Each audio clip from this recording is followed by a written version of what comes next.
Patient को brain tumour diagnose होता था 15, 20, 25 साल पहले, तो आदमी भी हिल जाता था, फैमिली भी हिल जाती थी कि अब तो ये गया, थोड़ी देर शायद जिएगा। पर आधुनिक मेडिसिन में बहुत एडवांसेस हो गई हैं, मिनिमली इन्वेजिव टेक्निक्स आ गई हैं, सेफ्टी टेक्निक्स आ गई हैं, जिससे आउटकम बिल्कुल फ़र्क हो गया है। मैं डॉक्टर वीपी सिंह हूँ। मैं यहाँ मेदांता द मेडिसिटी गुड़गांव में इंस्टीट्यूट ऑफ न्यूरो साइंसेज का चेयरमैन हूँ। डॉक्टर सिंह, हमारे साथ जुड़ने के लिए शुक्रिया। आज हम आपसे ब्रेन ट्यूमर के बारे में कुछ जानकारी लेना चाहेंगे। सबसे पहले ये बताइए कि ब्रेन ट्यूमर के ऐसे कौन से लक्षण होते हैं कि एक इंसान खुद से जानकर डॉक्टर से जांच करवा सके। सबसे पहला लक्षण ब्रेन ट्यूमर का यूजुअली सरदर्द होता है। अब सरदर्द तो सबको होता है किसी ना किसी स्टेज में। तो ब्रेन ट्यूमर का जो सिरदर्द होता है वो कुछ खास तरीके का होता है। शुरू में तो लगता है कि नॉर्मल सा सरदर्द है, आगे सर दुखन होती है, फटने लगता है।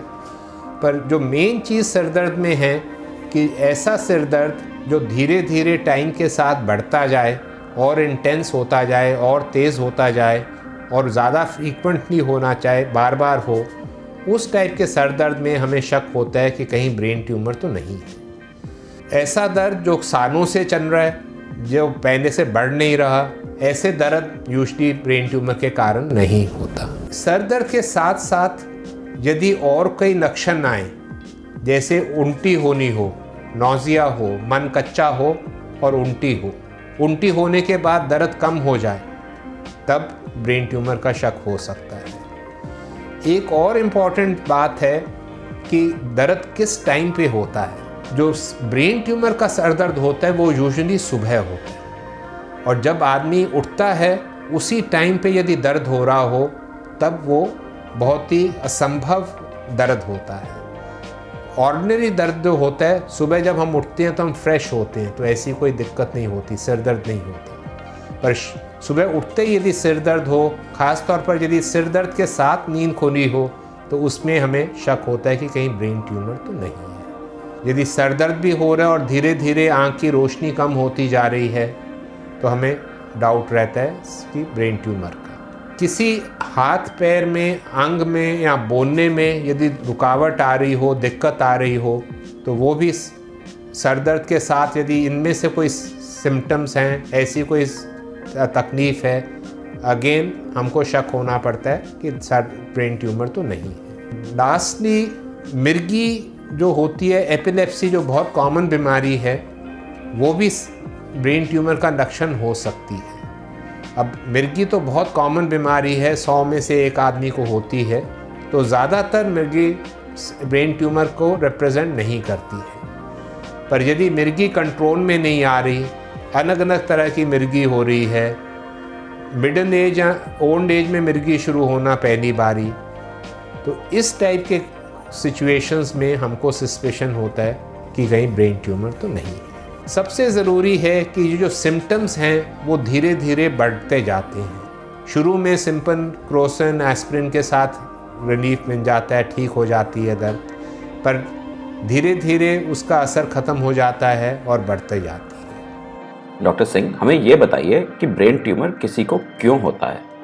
ब्रेन ट्यूमर के यूजुअली कोई कारण नहीं होता। लोग हमसे अक्सर पूछते हैं कि मेरे को चोट लगी थी, चोट से तो नहीं हुआ, स्ट्रेस से तो नहीं होता, मोबाइल फ़ोन कंटिन्यूसली यूज़ करने से तो नहीं होता, जेनेटिक तो नहीं है कि मेरे किसी को रिश्तेदार को था, मेरे को तो नहीं हो जाएगा ब्रेन ट्यूमर। ज़्यादातर केसेस जो ब्रेन ट्यूमर के होते हैं उनका कोई जेनेटिक बेसिस या फैमिली बेसिस नहीं होता।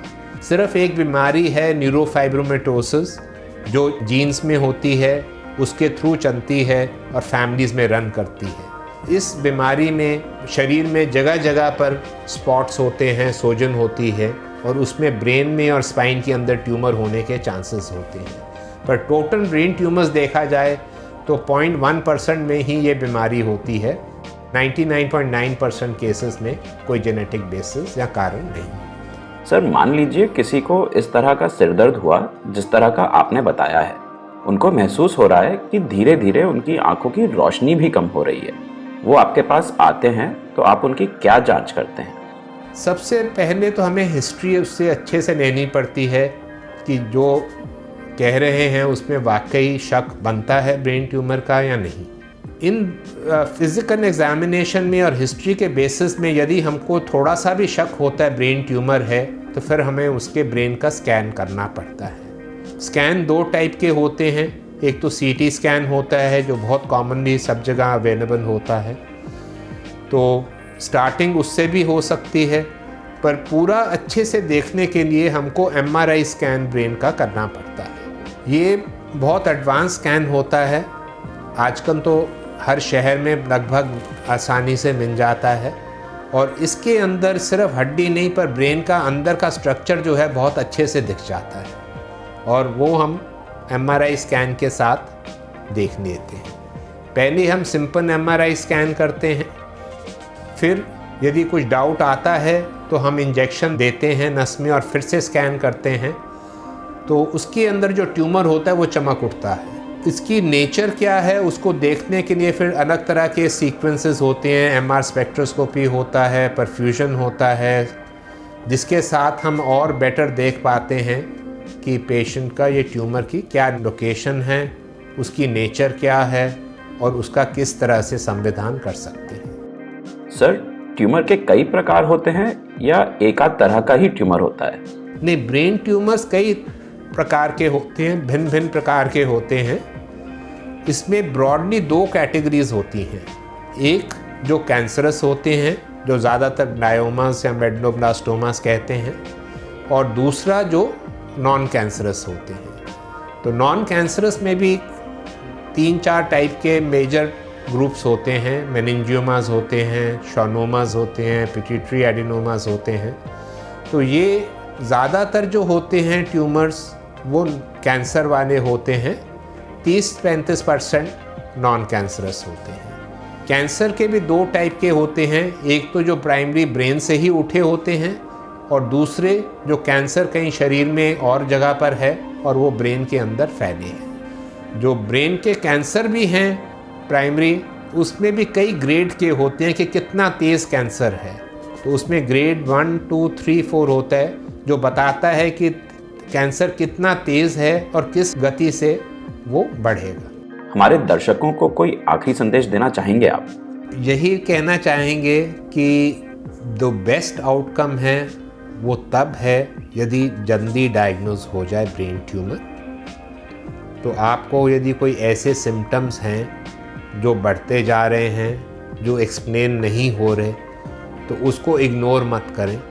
उसको नज़दीकी डॉक्टर के पास मिलें, और ज़रूरत पड़े तो आगे न्यूरोसर्जन या न्यूरोलॉजिस्ट को मिलें कि कोई ऐसी संभावना तो नहीं है कि कोई ब्रेन ट्यूमर हो रहा हो। यदि है तो ऐसे सेंटर में आएँ जहां आधुनिक फैसिलिटीज़ हैं, जहां एक्सपीरियंस है, और वो अच्छे से आजकल हम निकाल सकते हैं और आपको अपने पैरों में खड़ा कर सकते हैं कि आप आगे नॉर्मल लाइफ लीड कर सकें। हमें उम्मीद है कि आपको ये जानकारी समझ में आई और अच्छी लगी। फिर भी आपके पास कोई प्रश्न हो, कुछ और पूछना चाहें, तो नीचे कमेंट सेक्शन होता है, उसमें आप पूछ सकते हैं और हमारी टीम आपको जवाब भेजेगी। यदि आप मेरे से किसी बात में सलाह लेना चाहते हैं तो डिस्क्रिप्शन बॉक्स में एक लिंक है, उसको आप क्लिक करें और आपको अपॉइंटमेंट दी जाएगी और आप मेरे से संपर्क कर सकेंगे। धन्यवाद।